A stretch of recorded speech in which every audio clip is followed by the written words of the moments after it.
Mbi 40% të rinjeve të vendit kanë qëndrim pozitiv ndaj BE-s, por nuk besojnë në integrim të shpejtë të vendit. Tregojnë të dhënat anketës nga Instituti për Qeverisje të Mirë dhe Perspektiva Euroatlantike, në bashkëpunim me Qendrën Evropiane për Ekselencë, Fondacionin Gjerman për Liri Friedrich Naumann, si dhe me platformën rinore në Maqedoninë e Veriut, Studentaria. 41% të rinjeve në vend ka një qëndrim pozitiv ndaj Bashkimit Evropian, ndërkaq 24% ka një qëndrim negativ, ndërsa rreth 35% janë neutral, gjë që tregon hapësirë për angazhim, por edhe mungesë të lidhjes konkrete me vlerat e BE-s. Nga atje thonë se sa i përket perspektivës së antarësimit të vendit në BE, rezultatet janë relativisht skeptike.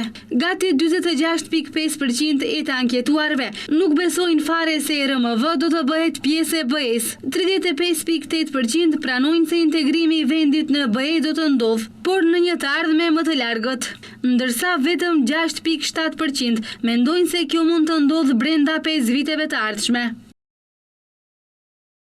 84.6% të rinjeve e shohin korrupsionin si pengesë kryesore për integrimin në BE. Më njëherë pasaj vinë konfliktet bilaterale 61% dhe mungesa e besimit në institucionet 60%, faktorë që tregojnë se të rinjët e shohin situatën e brendshme politike si një sfidë kyçe për afrimin me BE-n dhe ata presin hapa të guzimshëm nga institucionet për të luftuar korrupsionin si bazë për kushte më të mira jetese dhe për të qëndruar në vend.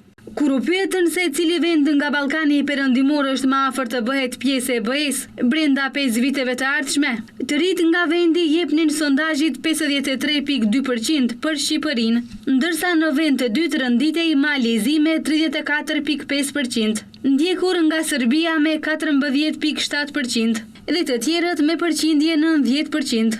Vetëm 8.2% besojnë se Maqedonia e Veriut do të bëhet pjesë e BE-s në këtë periudhë. Një tregues shqetësues që kërkon masa të shpejta dhe konkrete nga institucionet nacionale dhe përfaqësuesit publik për të rikthyer shpresën dhe besimin në perspektivën europiane. Thuhet në komunikatën e Institutit për Qeverisje të Mirë dhe Perspektiva Euroatlantike.